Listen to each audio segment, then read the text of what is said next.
Proton Wira 2027 dijangka menjadi salah satu model paling menarik dalam segmen sedan kompak dengan gabungan reka bentuk moden, teknologi terkini dan prestasi yang lebih cekap berbanding generasi sebelumnya. Model ini membawa identiti baharu Proton dengan gaya luaran yang lebih aerodinamik, lampu LED penuh di bahagian hadapan dan belakang serta grill yang kelihatan lebih premium.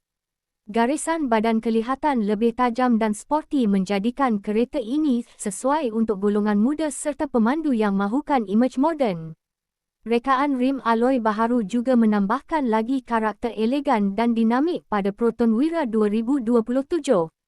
Dari segi prestasi enjin, Proton Wira 2027 dijangka hadir dengan pilihan enjin 1.5L atau 1.5L turbo yang memberikan keseimbangan antara kuasa dan penjimatan bahan api.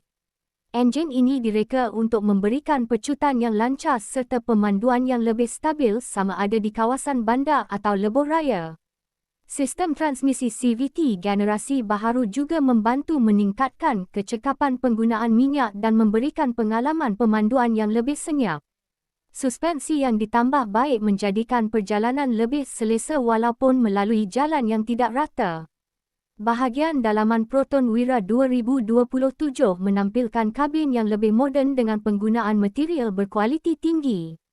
Skrin infotainment bersaiz besar dengan sokongan Apple CarPlay dan Android Auto membolehkan pemandu menyambungkan telefon pintar dengan mudah. Sistem paparan digital pada panel meter memberikan maklumat penting seperti kelajuan, penggunaan minyak dan status kenderaan dengan lebih jelas. Tempat duduk direka secara ergonomik untuk memberikan keselesaan maksimum terutama ketika perjalanan jauh. Ruang kaki dan ruang kepala yang lebih luas juga menjadikan kereta ini sesuai untuk keluarga kecil.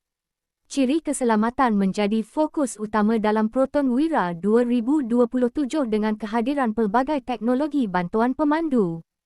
Antara ciri yang dijangka termasuk sistem brek kecemasan automatik, amaran pelanggaran hadapan, kawalan kestabilan elektronik dan kamera undur definisi tinggi. Sensor parkir depan dan belakang membantu memudahkan pemandu ketika meletakkan kenderaan di ruang sempit. Struktur badan yang lebih kukuh juga memberikan perlindungan tambahan kepada penumpang sekiranya berlaku kemalangan. Dari segi penggunaan harian, Proton Wira 2027 menawarkan keseimbangan antara kos pemilikan dan ciri moden. Penggunaan bahan api yang lebih efisien membantu mengurangkan kos perjalanan bulanan.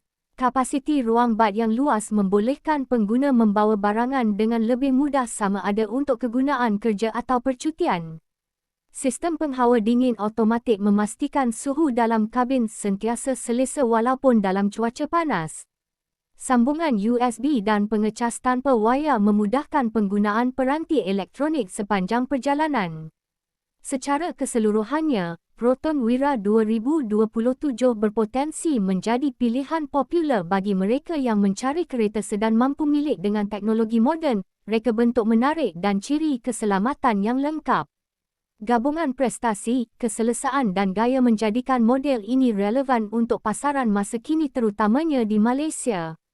Adakah Proton Wira 2027 sesuai menjadi kereta harian pilihan anda?